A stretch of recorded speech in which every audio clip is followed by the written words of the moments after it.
2 years ago, prior to the passing of this resolution. Parang inulit lang po namin today. Masyadong matagal. Yung, aside from yung mere public hearing na nag-gather kayo ng ano,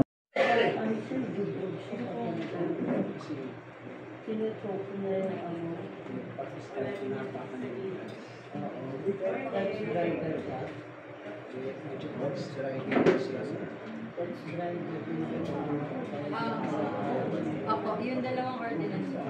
Sige po.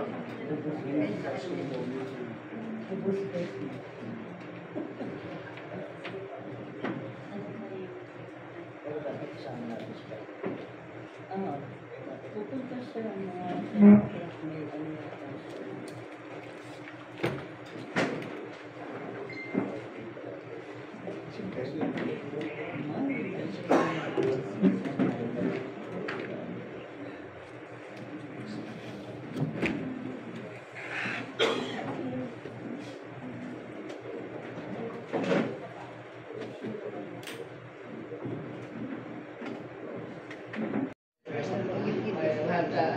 To check with them if is it okay in the strings.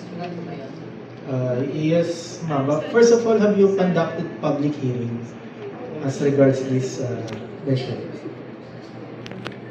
Last year, 2 years ago. 2 years ago? Yes.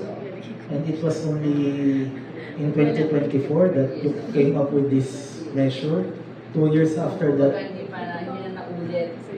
Sa term ko na ito, sa term naman ng Kagawan, na nag-stick kami ng public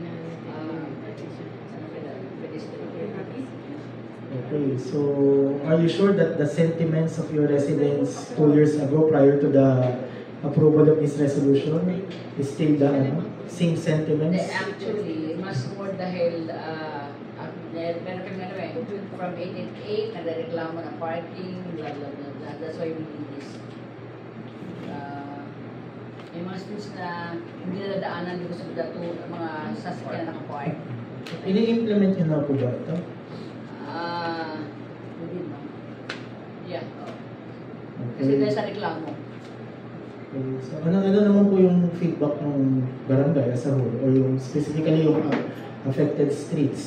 Nag-stick kami na from MMDA at saka Lipos for us to help na eliminate yung illegal parking.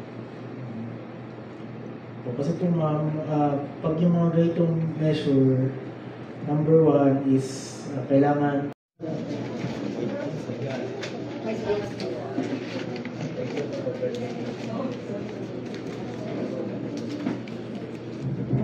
next, barangay.